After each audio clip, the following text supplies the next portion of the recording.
April 29, 2014 SMB Options Tribe. My name is Andrew Faldy, filling in for Seth Freudberg, who is with family today for an event that was scheduled without his knowing what day exactly it was. So that's where he is today. SMB training is not a broker-dealer, and everything we're discussing is for educational purposes only, and all trades and past information is hypothetical. Today, Jim Riggio will be talking about the Jeep trade, and it is similar to some other trades, and he will cover that in detail. So I will pass over to you and make you the presenter. Thank you, everyone, for coming. I wanted to end up just starting to make sure that I end up speaking to you guys at the level where you're going to get the most out of this. Can you end up responding to the following question? Have any of you guys ever traded a Jeep trade or a weird or any type of broken wing condor with an embedded put spread in it? And Andrew, if you just kind of end up letting me know what the responses are as we kind of go through the disclaimers. You guys will get started right here. Andrew, and also while you're looking at that, if you'd end up just kind of giving them the disclaimer from SMB Capital. Right. So you're going to give that disclaimer again?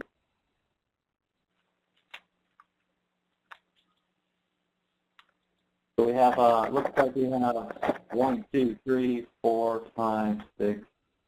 Oh, go back here. Looks like about 60% have traded or are saying yes.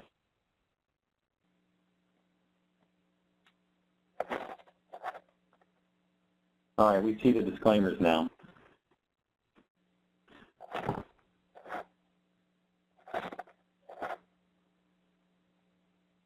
Christopher Poe says he's been following along in the Sheridan community on the similar trades. John Dory says, what was the question? The question is, have you traded a Weirdor or a Jeep type trade? I'd say just a little over half, Jim, is the consensus here, it looks like. That's saying yes.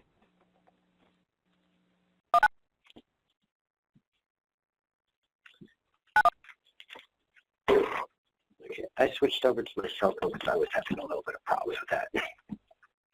Oh, okay, that yeah. should be a lot clearer. Now, phone seemed to work better. So I don't know if you heard me, but like about 60%, maybe a little bit more, are saying yes. We have some saying no, and it looks like they don't know what it is, so they're looking forward to hearing about it. And some have a little knowledge of it, but not have not traded it. Okay, sounds good. So what I want to do is I just want to make sure that I was going at the right level that you guys want.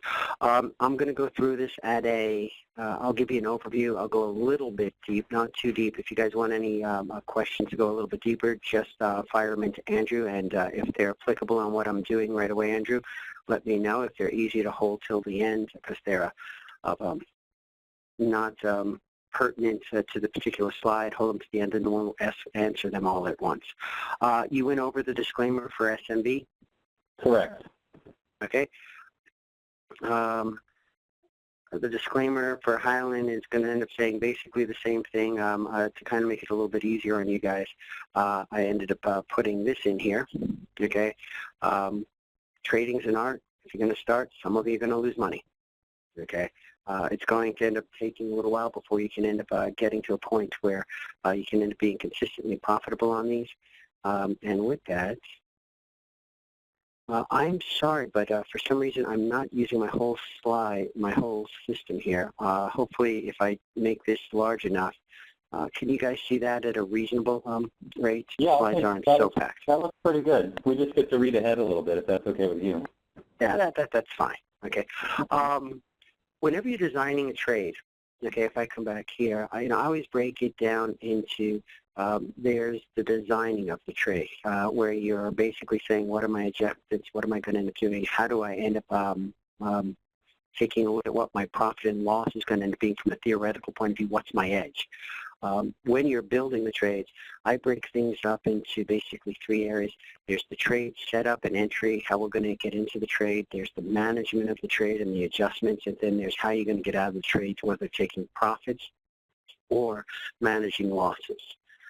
So that's the process that I go through, and I strongly suggest everybody go through in the trade that you're doing.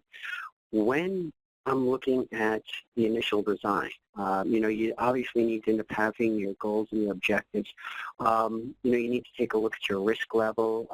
Are you betting a little bit of money to make a lot? Or are you betting a lot of money to make a little? That's going to make a big difference. And when you take a look at, if I told you, and I asked, okay, if I could show you a system that had 95% winners, would you like that system? Okay, is that a good system? The answer is you don't have enough information, right? Because what happens if you only you have to bet $100 to win one, and you're winning 1%, okay, of the money, and so your risk-reward ratios is a 40% winner. Okay, system, a good system. Well, if you're winning twice as much as when you win than when you lose, yeah, it's a great system. So you have to not only take a look at the percentage of your winners, but what you can end up expecting the distribution, the size and the distribution of the winners versus the losers. Okay, and you need to end up trading to what your style is. I tend to think of options trading a lot like, football. Offense is great, sells a lot of tickets, but it's defense that wins championships. That's my viewpoint. Other people would rather just buy lotteries tickets because they know all they have to do is hit one and they're done. We talked a little bit about this. The third bullet point is another really important one, I feel, because you have to be able to end up trading the system that or the market that you end up having. Some people who've been trading the Jeeps now, I know, have complained that they don't make as much money as they did, say 2 or 3 years ago. And the answer is they don't. Why? The trade wasn't designed to work well when the VIX is down at 12 or the RVX is down at 15 or 16. The RVX, for you that don't know it, is just the VIX for the Russell 2000. You need to end up, by the way, you shouldn't be trading, okay, Jeeps on the Russell if you don't know what the RVX is. But you need to know what environment is going to end up giving you the best environment for the trade.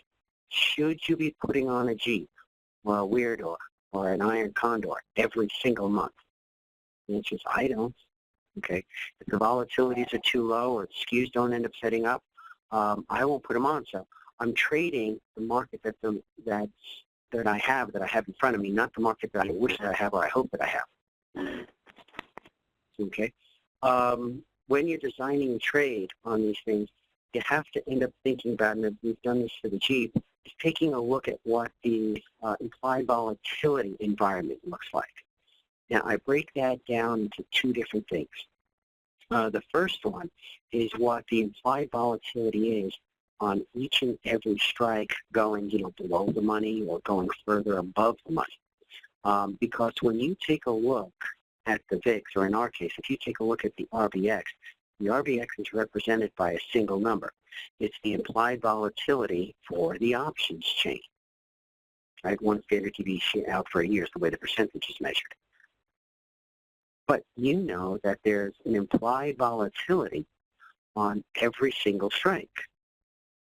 So if we're only selling, let's say, 10 delta puts and calls, do I really care what the at-the-moneys do if I don't have any strikes there? No, not at all. Right? It doesn't affect me. It's not my strike. I don't own it all. I'm not shorted. But it's going to have a huge effect on the implied volatility of the underlying, in this case, again, the RVX. So you really have to know how the volatility skews are, which means how the volatility of each option changes as you go further and further below the money. You have to know what you designed the trade for. What we've designed this trade for was to take advantage of higher implied volatilities across the entire chain, and specifically to have the puts further below the money be much more expensive than the ones at the money or above it. And that is our edge. I can clearly define to you that's what we're going after, because if I know that, I'm not going to sit here and then complain, well, the trade doesn't work as well when the implied volatility is lower. So therefore, when you're taking a look at the trade, you'll have to end up understanding, I think very, very important, of how and where you're getting your profitability from, and how and where you're getting your percentage winners from. Term structure is what implied volatility is going back, okay, month after month after month, or in a lot of cases, week after week after week. So if you think about this, if we were to draw a bar chart, okay, or a tower chart, like think of a three-dimensional bar chart, and I mapped out in the first row all of the implied volatilities. We started at the center, at the money, and to the right, I mapped out the implied volatilities of each and every call strike going above the money, and each and every put strike going below the money. I'd have this, row where to the left, the implied volatilities would go higher and higher and higher. So the buildings of three-dimensional blocks would get higher and higher as we went to the left. And then I did that for the next series, whether it be weekly or monthly or whatever. And then behind that one, I did another series. I would end up having this three-dimensional model that would look kind of like a surface map. Matter of fact, that's what the quants call it. They call it the surface map. And what you're doing when you're trading options, is you are pitting one of those options against another in a spread. You're buying this specific one, selling that specific one, and you're playing the difference between the implied volatilities. What happens in the rest of the terrain of this surface map, you really don't care. You have 2 strikes and that's it, or 4 strikes, or in the case of a weird or a Jeep, as we call it, you'll have 6 or 7 strikes. Other than that, nothing else doesn't matter. So you have to know how those things are going to end up reacting. When you understand that, the analogy that I draw, I have this three-dimensional model, okay, for every strike. I'm looking, it gives me a ton of information. If you're looking at just the implied volatility of the Russell, or even worse, some people just say, well, all volatility is high because the VIX is high. I draw the analogy, if you look at one number, it's kind of like looking at a little, like a, black and white TV, okay, with rabbit ears that we had when we were kids. If you're looking at the surface map of each and every volatility, it's kind of like looking at the 60-inch LED backlit screen you have hanging on your wall in your living room today. Right? It gives you a much clearer picture of what the market's doing and how things are going to end up moving. So that's extremely key. Other things that are very important when we end up trading is taking a look at liquidity. How good are you filled? Can you get filled at the size that you end up needing? For those of us that pay taxes, I kind of like making sure my capital is used very efficiently. I'll take a look at using portfolio margin. I love to end up using credit spreads, not debit spreads, because when interest rates are virtually zero, there's almost no cost for them putting the money in my account if you don't do anything with it. Put it in bonds or something that's very, very safe and stable, then it doesn't make a difference, okay? They're virtually zero in both ways. I'm just trying to arb the difference with hey, if somebody's going to lend me $1 million at 0% interest, and I can end up putting it in something that's going to make, 3 or 4% a year, why wouldn't I want to do that? So I end up looking at that, okay? And if you're a larger trader, you should also. The tax thing, everybody knows what 1256 contracts are. I hope it's they're the cash settled index, okay, options that have favorable tax treatment. Whether you day trade them or hold them for a week, a month, it doesn't make a difference. They are 60% long-term capital gain, 40% short-term capital gain. The last thing I end up having to answer whenever I'm designing any type of trade is you have to be able to clearly delineate what's your edge. One time somebody said, it's kind of like a poker game. When you sit down and if you look around and say, well, who's the sucker at the table, and you can't find them, it's you. So you have to know where and why your trade should end up working. As I stated before, what we're trading is the fact that higher volatility and the higher volatilities in the puts, especially as you go below the money, are chronically overvalued. So that's a very important thing. Now, the answer, people would say, well, if they're chronically overvalued, why do I trade them in the spread? Why don't I just sell the puts naked? And if you were to sell the puts naked in the Russell or in the S&P 500, or pick the index of your favorite, and you did a back test, or if you did a Monte Carlo simulation of, let's say, 1 million back tests, even the SEC wouldn't end up objecting too much to say, you would be guaranteed to make money, because you would over that period of time. The only problem is, every once in a while, you would get really, really hammered, okay, and lose just a ton of money. Now, that's fine, except for I don't think any of us on this call are going to live more than 1 million months. So what happens if that really bad month happens in 6 months from now, or 12 months from now, or 2 years from now? I can guarantee it's going to be a life-changing experience if you've put too much money into it. So what we're trying to do is that we're trying to end up taking advantage of that vol skew, but yet still manage risk. And drawdowns are really important. One of the things that I always end up asking folks is that, and I know you see the answer already, by the way, is when is a 4% average return better than a 12% average return? Okay, and I do that because a lot of back tests, including from the SIBO themselves, come out with, here's the average for, each month, each whatever. The problem is that if the drawdowns are too big, it really skews your numbers. The simple example here is that if we have a 50% drawdown, you need to make 100%, back just to get even.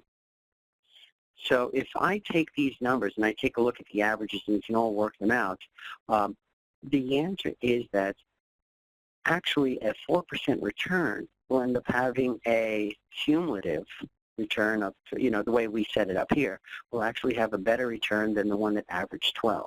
So you kind of have to know, what your systems look like. And this is very important no matter what you end up doing. I know you guys want to end up seeing the Jeep, so here's what I want, I'll kind of go over things. Read the disclosure again, this is not easy, you will lose money till you end up mastering, the craft, and then trade small. For those that you have never seen the Jeep, this picture is, thank you, Tom Nunamaker. Tom's wonderful. He ended up helping me with a lot of these things.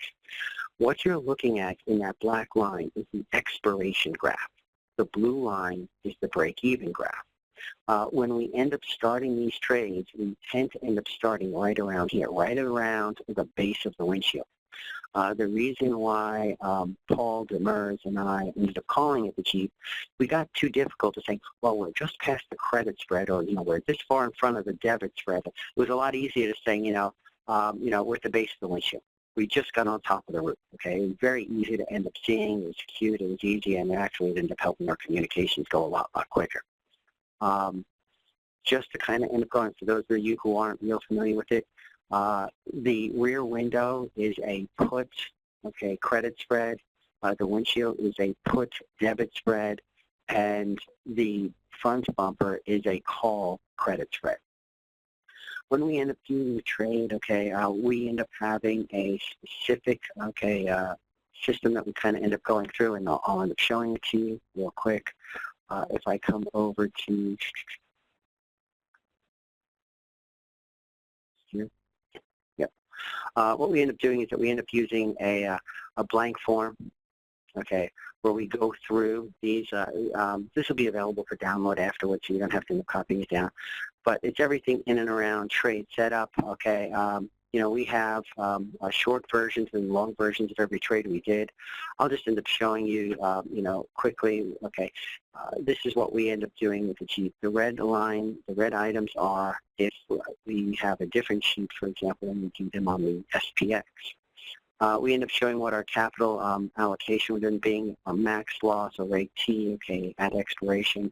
We show the timing of when we're going to put it on. This is very important. Entry criteria. I know when I hear these things, almost no talks that I hear about when to end up getting into a trade. We have entry criteria in this. First one is that if the RVX is above 35, this thing ends up getting to be rather difficult to end up making money. Once we get above 25 until definitely left up to close to 30 on the RVX, we're going to end up putting a reduced amount of capital in this trade because we know that the risk ends up, being very, dangerous. Here's another thing that we keep track of. We take a look at what the 10 delta puts are selling for compared to what the at-the-money puts and calls are selling for. And if that is in the bottom 20 percentile, meaning I'm not collecting enough money for those puts, I'm not going to put the trade on. Why would I want to end up putting on this trade if I'm not going to be rewarded for the risk that I'm going to be taking? Okay, you need to end up realizing that. The other thing is that when you start getting below 20, definitely below 17, the profitability of these trades shrinks dramatically. Now, so does the risk, but I have to end up accepting the fact that if I'm going to end up, trading a 15 or 16 RVX on this thing, I know that my price targets that I'm going to go after are going to end up being a little bit smaller than what they would be other than that. Whenever you're learning any type of trade, you have to realize how different factors affect your profitability. Okay? If you don't, you're just guessing. You got a better chance playing blackjack in Las Vegas, than you do doing this if you don't end up realizing all of this stuff. Okay. Anyway, all of these things need to be filled out in any of your trades. If I kind of go back to the presentation, just to kind of showing, I just kind of am going to give you a highlight of some of the stuff that we've done. Okay. Then you see here profit targets. I know if I'm on the hood, I know that I'm going to end up making 3%, or less. In most cases, I know that if I finish someplace in the windshield, I'm in the 4 to 5% range. And if I'm below the money, when we go down to the roof of the Jeep, I know that I can end up making in that 5 to 8% range. From experience, once this thing gets past, 7% or so, they don't come back. So I just take my loss. The way you set up the trade, remember I told you there were 3 spreads in it. The first one is that we tend to end up selling anywhere from 12 to 15 put credit spreads below the money, usually around a 10 delta. Trading partner in this fall for a long time would prefer to end up doing around 8 deltas because they don't get in trouble as much. Challenge is that you don't receive as much money. I'll tell you slightly higher deltas work in other underlyings because you need to be able to collect the money. The reason why the rut has been more difficult is that the deltas don't pay as much as they used to. We buy one put debit spread for every 12 credit spreads that we sell. We tend to end up doing that a little bit below the money. I like it to be maybe about 10 points below the money. And then we end up also on the front side, on the front bumper of the Jeep, if you will, we'll end up selling 3 or 4 credit spreads, again around 12 delta, around 10 delta, and we'll do each of these spreads 20 times. Now, in the more expanded version of this, I can tell you that I'm better off a lot of times selling much wider call credit spread, maybe 40 points wide, and only sell maybe 2 of them. I'm collecting as much money, but they tend not to end up getting in as much trouble. And what we're going to end up doing is we're going to show you an example. Okay, Tom Nunemaker is going to come on in a little bit, and we'll show you an example in an up month where we did exactly that. 2 notes. First note to the Greeks. Keep your delta slightly negative when you put it on. Keep your T plus 0 line. Okay, T plus 0 line is an item. I take it you guys all know option view. You want that to be as flat as possible. Okay. Adjustments. Okay. I like to hold out for adjustments as long as possible. Okay. At 20 delta, we're fine. And this is another thing you learn. For example, early in the trade, I want to adjust to 25, maybe 30 delta on the position delta, which means the aggregate delta of all of the positions per tranche. later in the trade, depending where we are, especially if we're getting close to the front bumper or the rear bumper or the rear window, I'm going to have to adjust that a little bit quicker. I'm going to end up staying in. So realizing how your trade goes from today and how your T plus 0 line morphs day by day by day into that expiration graph is absolutely critical. And you do have to end up adjusting things slightly different with, 2 weeks left to go to expiration versus 7 weeks left to go or 6 weeks left to go to expiration. When the market moves down, okay, there's one of 3 different adjustments we end up using. Okay, the first one is that if volatility hasn't moved up that much, and if vol skews haven't gotten steeper, meaning the puts haven't gotten much more expensive than they were before we started to move down, I am fine buying back one of the short puts that we originally sold in that put credit spread. Remember the short delta was originally anywhere from 8 to 10 delta. However, what ends up happening, especially these days, is that the puts in any type of drawback tend to end up getting very expensive very quickly. Another reason why the older rules don't work as well, okay, with the cheaps. Now, if you end up buying that put back, what ends up happening is if vols have spiked, it becomes much more expensive, and you're going to end up lowering your P&L graphs at expiration dramatically to the point where the hood of that Jeep, we call it, it's underwater, right? The hood of the Jeep, okay, can end up actually going down. So if you go down and then have a violent snap back up, even if you finish, okay, at the base of the windshield on the Jeep, you can still end up being underwater and lose money. So I tend not to end up liking that. One of the things that's very important is every one of these things has trade-offs. What's the trade-off in doing that? Well, if the market continues to go down and volatility still begins to explode, okay, there would be nothing better than to end up buying that long put back, okay? So you have to realize every adjustment you make, every trade you make, there are trade-offs. Here's what's good about it. Here's, what's bad about it compared to another adjustment. And you have to realize the risk that you're taking. The second one that we tend to end up doing, if volatility has just moved up a little bit, is buy back one of those short credit spreads that we originally sold. Can I interrupt for 1 second? Please. There's a couple questions that come in. One is, more recently, is how did the 3 downside adjustments compare to an upside whipsaw? And my guess is, meaning in your experience, and you can correct me if I'm wrong on this question, in your experience, if you're adjusting on down moves and you get that move back up, so how does that play out with this trade? It's a good question, and that's what I was talking about with the trade-offs. For example, if you take a look at the 3 adjustments, just buying a straight put, buying back one of the put spreads, or using a butterfly. And it's always going to be a broken wing butterfly where, like, for example, my long put wing might be, let's say, 40 points, and my short put wing might be 20. So I'm buying back a lot of delta. What ends up happening is that, and you can look at this and you should analyze it yourself, okay, because what you would find is that if you buy the put and it snaps back up, the put is the one that will get absolutely crushed. If you bought puts a couple of days ago, when the market was down and it snapped back up and vols got sucked out of it, that extra put got absolutely crushed. The put spread lost money, not as much as the put spread did, and the put butterfly did best of all. It still lost money, but it was modest. Okay. The trade-off is that if I answered the flip question, what would happen if it continued to go down? Okay, the answer would be absolutely the reverse. The put butterfly below the money would end up not making nearly as much as the long put did.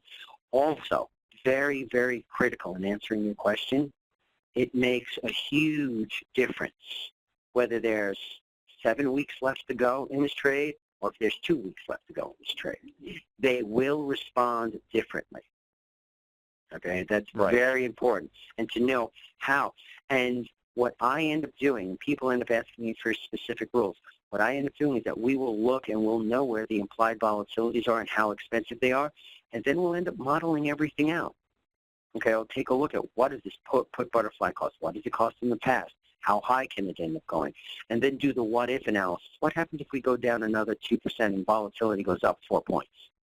Okay, do those analyses, then you can do them on your option view. You can do it on your Thinkorswim. You can do it on your live vol. They all have that capability. And those are the systems that I end up using the most retail-wise that people would know of. All right, perfect. And then a second question is, can you maximize the window? And I'm not sure if maybe you don't understand before. Yeah, and what happens is that I try to end up doing it. For some reason, I can't end up doing it that. The best I'd be able to do it the following. Oh, there we go. But I went all the way down back to the beginning. Will it take me here? Can I go? Okay, keep asking me questions while I page forward to where we were.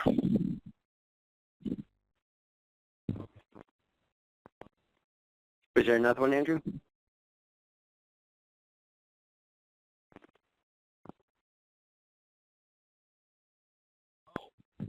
Okay, I don't see. I don't hear Andrew asking anything else, so I'm going to just keep going. The next one is, what do we end up doing if we have to end up adjusting to the upside? And again, here there's a very big difference, on the way the call spreads will react considering how much time is left in the trade. Here we make this thing time dependent. For example, we'll look at the credit spread. We'll take a look and see what we ended up paying for it and how much it has moved since we got this. There's one of two ways to do it. You can either look at the credit spread, or you can look at what the short call was for when you first put it on. What I end up looking at is I tend to end up looking at both of them. The rule was a little bit easier to state, okay, on the call credit spread. So if that call credit spread, let's say we get $1.10 for it, and the call credit spread goes up to 220, it's in serious jeopardy. Okay, and I will take them off if they are 20-point wide credit spreads. I'm going to show you an example, okay, with Tom in a couple minutes, where we're going to end up looking at a 40-point wide spread. Okay, as you end up moving further in the trade, we'll take that point from it. Does it double, or does the price of the credit spread go up by only 1.5%, 1.5 times? And then we'll take it off later on in the trade at 1.5, and then closer to the end, we'll take it off if it even is at the price. Now, it's very important because what ends up happening is that you end up getting much more gamma risk later in the trade. That's why we'll take it off at a lower and lower price.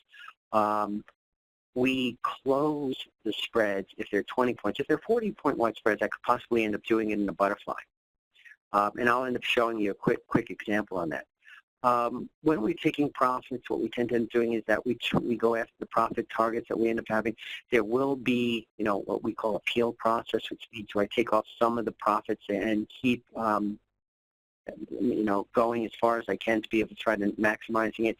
What we'll end up showing is an example. What we tend to end up doing is that very late in the trade, if the windshield, remember that's the put debit spread, if at long puts, at the highest puts, okay, that we end up owning or that we have in our Jeep, if its delta gets down below 10, usually around below 5, at that point we'll take it off. We'll sell the spread. We can usually, salvage a little bit of money at it, help raise the hood of the Jeep, make a few more dollars on it. Okay, and that is pretty much it. Tom, if you are on the line, I'd like you to take the ball, and so we can end up going through the example, and I will end up looking to see if there's any more questions here. All right. So are you going to look at the questions? Yeah. Well, and if Tom would end up taking the ball, because we'll go through a quick example in the last 15 minutes. If I can pass it over here. Dave, okay, well, you pass it. I'll end up reading. David's question was, what about the problem of buying more expensive IVs on the long strikes? Okay, on the short of the put credit spread, and secondarily, if we looked at 30-point wide wings. The answer is, I answered the first part, right? If the IV is too high, I won't buy that put back. I'll buy either a put credit spread, or I prefer to end up actually using it with broken wing butterflies. Have looked at 30-point wide wings. And when the IV is lower, I tend to end up liking 30-point wings better. We have traded 30-point wings on the downside. You do have to realize that in any type of serious move down, that 30-point wing will be much more difficult to manage. Remember, I told you there's always trade-offs. They're a lot easier to handle, okay, in slight down movements, flat movements, up movements, but in severe down movements, that's when you can have a lot more problems. And I think that's the last question I see there. Yep, that's been it. You've been covering everything very well. Here's one just popped in. Yeah, because they have to be sent to me for me to see. So Andrew Stan's asking, do you think there's some kind of trend filtering that would help either in opening the trade or managing it? Yes, there is, and we use them. And no, I'm not willing to share them. What I will tell you what they are is that we tend to end up looking at the RVX, and especially it's harder to see because even though there are futures on the volatility index in the Russell, and they started to trade, they don't tell you nearly as much as the VIX futures do. What we tend to look at is the VIX itself. We will use a lot of indicators on them. Looking at something that's anything that's momentum-based, things like RSIs or DMIs come to mind. We don't use those. I do look at them, but those aren't specific to the ones that we end up using. I tend to end up liking, some of you may have seen me speak where we used to end up talking about a Danger Will Robinson, and what Danger Will Robinson graphs were is that we were looking at how the average true range, the highs minus the low on a daily basis, including gaps, how the average true range would end up growing. We have a proprietary signal that we end up looking at where we're looking at different ATRs and moving averages of ATRs. And there are certain points where when things end up moving, it's an attractive time to end up getting in. We like to put these things on days that volatility spike, while they're not spiking out of control. Those are the best days to put them on. Got it. So you're looking for trends or indications on volatility because your trade is generally neutral, and you're just looking for a controlled environment. Well, think about what we're doing. What's our trade? Okay, what was it? And that's what I said about you always have to know what your trade is. Our trade is that our trade thesis is that volatility, especially below the money, is chronically overvalued. So we want to sell it. So when's the best time to sell it? Okay, now here, everybody take out their pen. This one I want you to end up writing down. When's the best time to sell volatility? Sell high, buy low. Right. And you want to find high, but within the context of not going out of control. Yeah, there was an old adage, okay, on the floor of the SIBO for many, many years. It was buy low volatility, sell high volatility, buy insanely high volatility. If the market's crashing, it is. I knew people who made a lot of money in 2008, and they were selling 20 VIX, they were selling 25 VIX. Somewhere around 30, they started buying VIX. Yeah, wow. At 35, they were all buying VIX, the guys that made money. An important comment came in from Brad Hartman. He says he likes to enter, I'm guessing enter, 2 days after Paul. He says that's been working good. Yeah, we've all traded together, and we'll tease one another about, I don't need to end up trading any trade. All I need to do is watch you and do the opposite.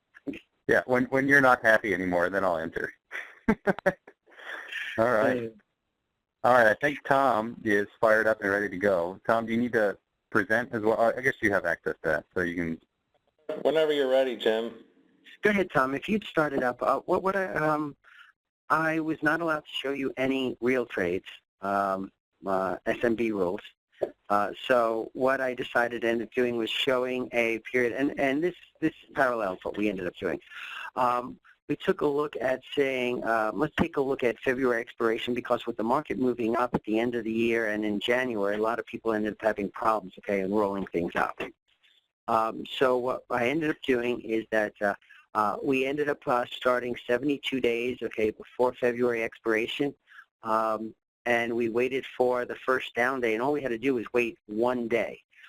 Because and Tom, I didn't write down the dates. I don't know if you have the date that we ended up putting the trade. Oh, there you are. Okay. If you go, was this was the down day, right? November, was it 6th?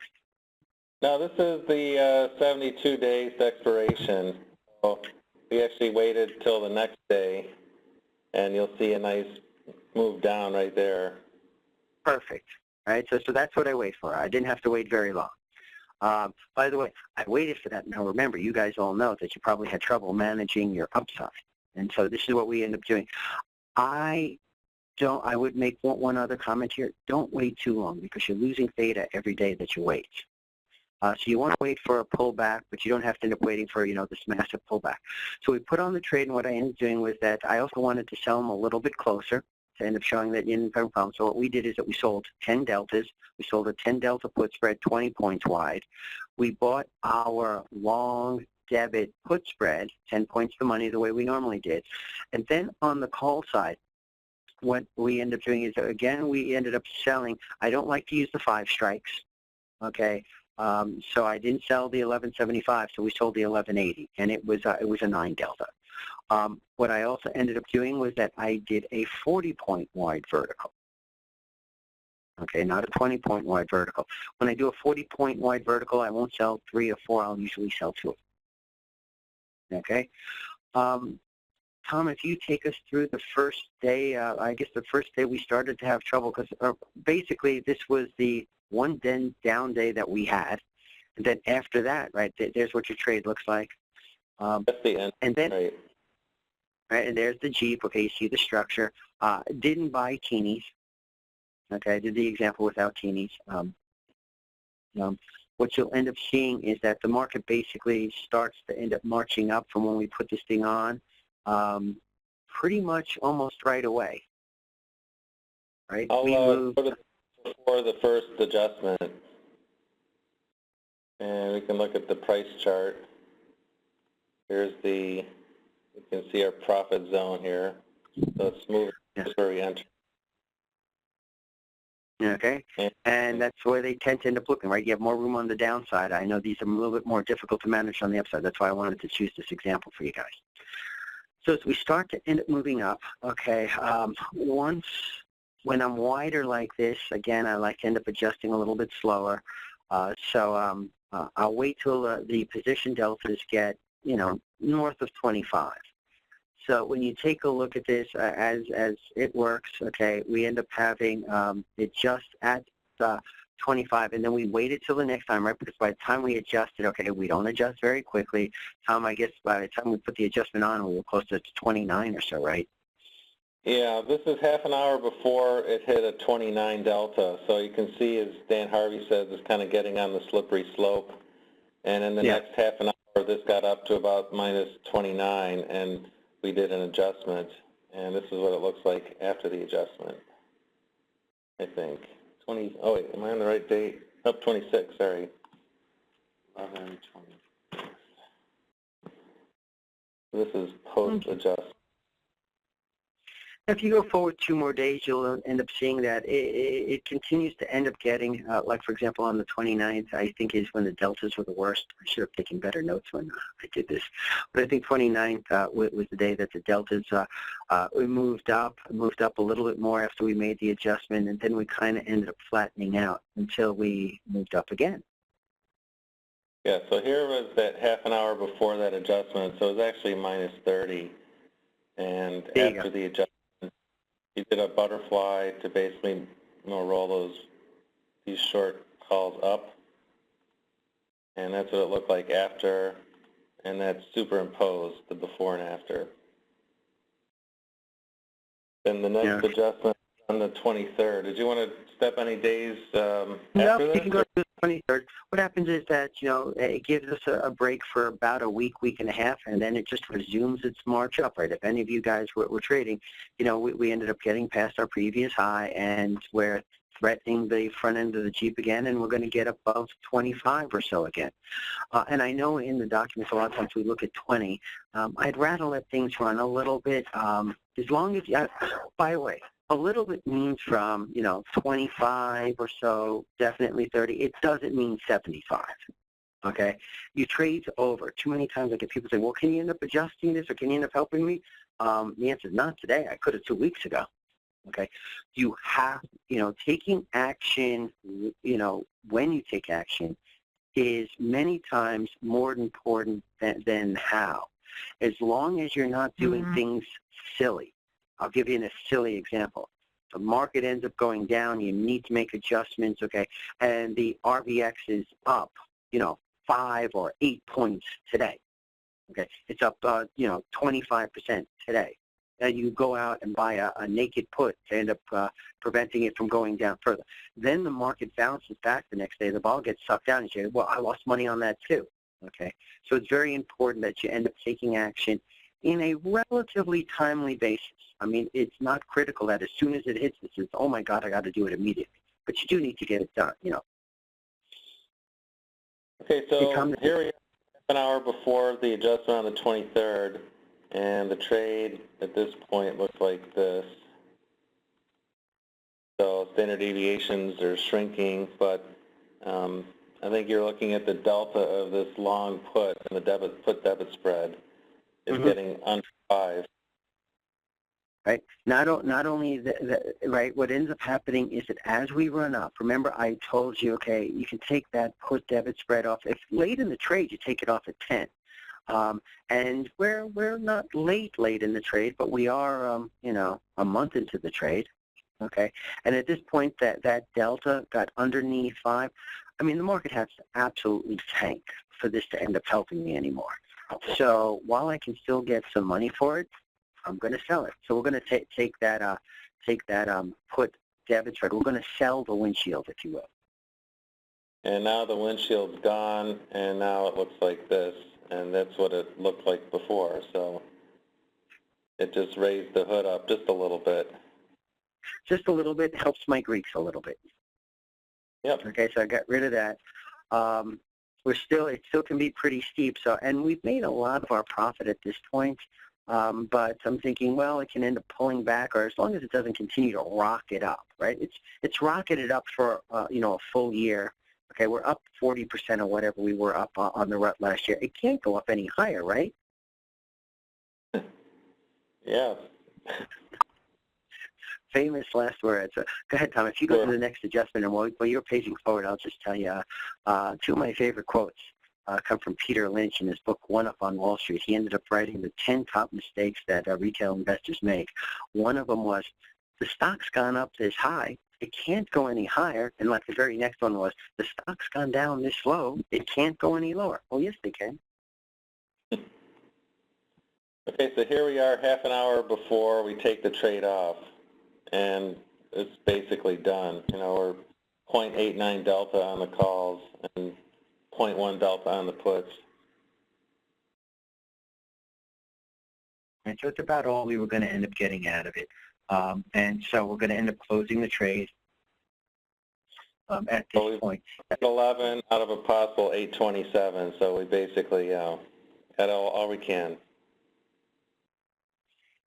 And when we closed the trade, Tom, what was the profit on it?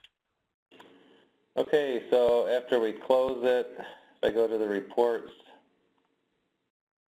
here's the option view report on it.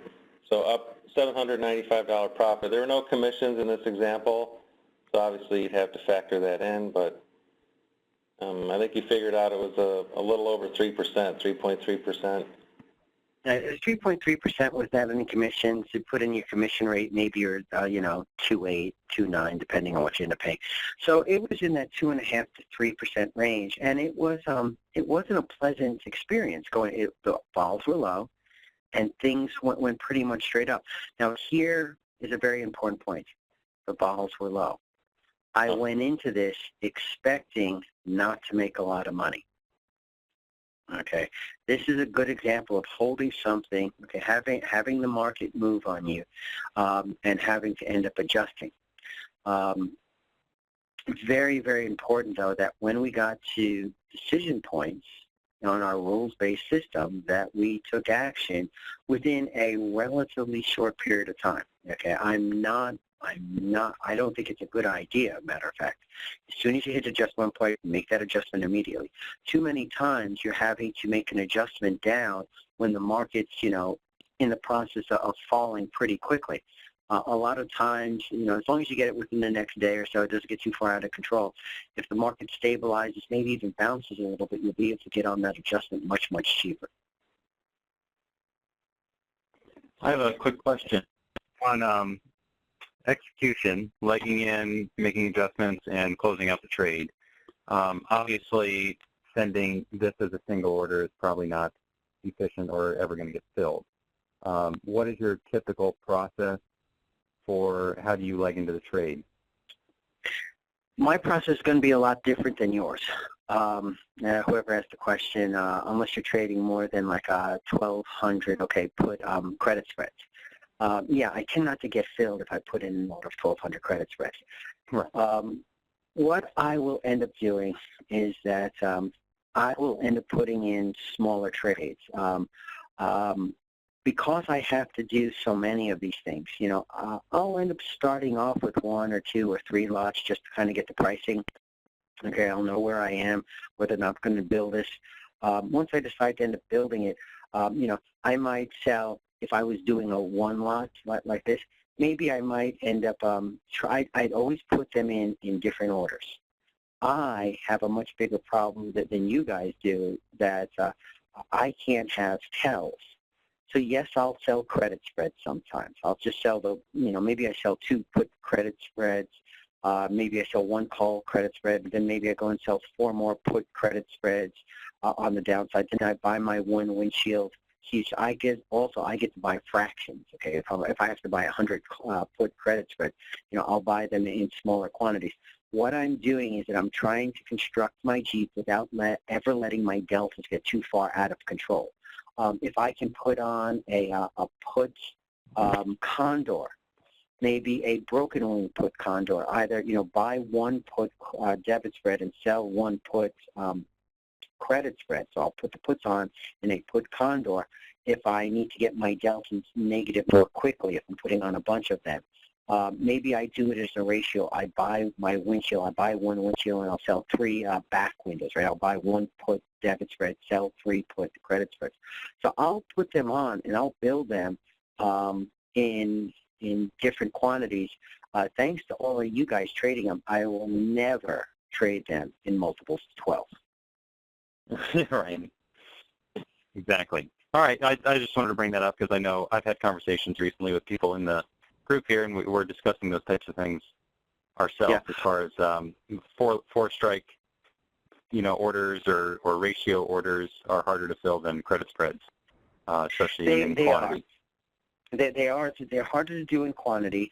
The other thing is that I will end up watching how I got filled.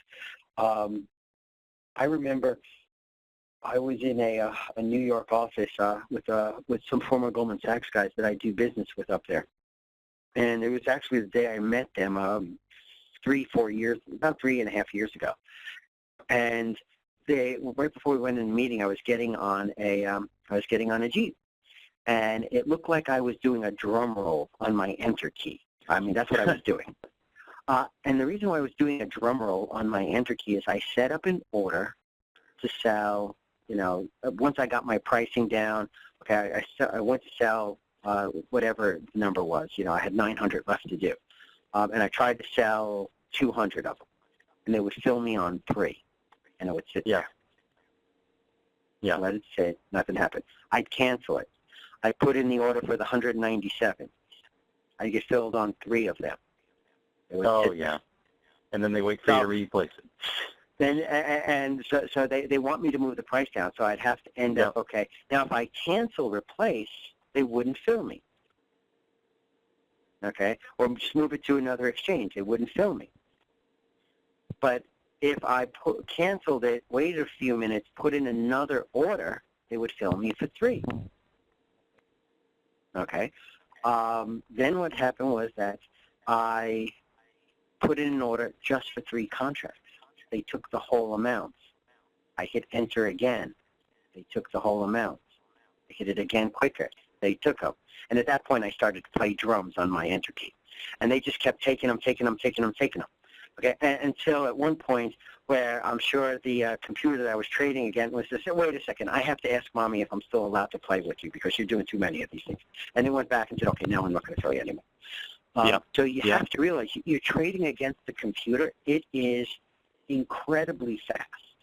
You can calculate incredibly accurate, but it's a dumb machine. Once you end up saying, okay, it'll end up doing it, this one I was actually really impressed by because after it's filled, whatever it might have been, 40 or 50, okay, 3 lots, it said stop, okay. You're entering them, and it would time them. I'm sure it said, hey, listen, you're timing that fast enough that you're not quite a computer that I'm trading against, but you're going too fast for me to end up just continuing to fill you. So you kind of have to be aware of how you're getting filled and the best way to enter it. I will tell you that the ruts in general is a lot more difficult. If you were to look at what was chronically overvalued, what was chronically having higher implied volatility than realized volatility over a period of time, pre-2008, by far the rut would be at the top of the list. Well, at the top of the list underneath VIX, right? All the time.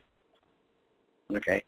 But what's happened over the last, especially over the last couple of years, the implied volatility has come down compared to the actual volatility that things have moved. Now, that tends to end up happening, at least in my career, tends to end up happening when we end up getting these multi-year moves without nearly, without a pullback. Right. I call it, a lot of these big money managers have moved to a model that I call just-in-time hedging, right? They've lost money buying their puts for, like 2 solid years, if not more. And they're saying, wait a second, you know what, why bother buying these things in the beginning? Wouldn't I be better off waiting to see if there was, a small pullback? And as soon as there's a small pullback, I know I'm going to pay more money, but most of the times I'm not going to have to buy them. So what we see happen now is that the volatility spikes pretty hard as soon as there's anything more than like a 10-minute sell-off. I'm only joking about 10 minutes, but as soon as it's got to be more of a substantial sell-off, and then the volatilities really spike, and you have to end up being aware of your environment when you're trading these things. Right. What we have to do is, because we have the people that carve out their schedule to be on this call, is we'll wrap up what we're doing. There are 3 more questions, and what I'm going to do is in the chat, I'm going to put all attendees, I'm going to put my email address, and I'm going to ask these questions to Jim, and what happened here? Oh, I see. I'm going to ask these questions to Jim, and then I will... There's also, if you would just end up going, and Tom, there's a URL for the folks to download the slides. Can you just post that that URL for everybody? It's on your slides, Jim. Let's see. I think the last slide of his, but he's not the presenter. So the email I just posted, I think there were at least 3 questions. from Kathy, and my screen keeps going away here. So if you posted a question that was not answered and you would like it answered, please send me an email with your question. And the URL, can you guys see my screen? Yes. The URL is cdurl.us/slides. Again, that was cdurl.us/slides. Tom was kind enough to put up the website. If you end up signing on there, you can end up getting a copy of the slides there. Also, Tom, I don't know if there's any place where if they have any questions, capitaldiscussions.com, you can end up going on there, and if you have any specific questions later on after you review the slides, feel free to end up sending them. Either Andrew or Tom can end up getting us questions, but again, it was capitaldiscussions.com. All right. And I won't bother taking back the presenter mode, but I will let everyone know that next week there's two things. There is the M21 video series that has just been released. It's actually so new that they do not have a landing page or any web address to go to. So if you want to get the M21 video series from John Locke, what you have to do, and I'm typing it in right now, is contact Mike Eisner, great guy at SMB in Manhattan, and how you can get access to that. So if you've been waiting for it and you don't want to wait until there's a web page available,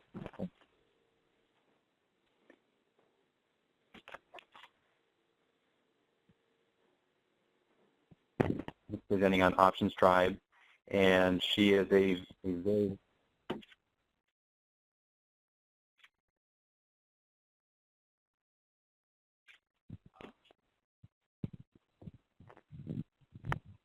again next week.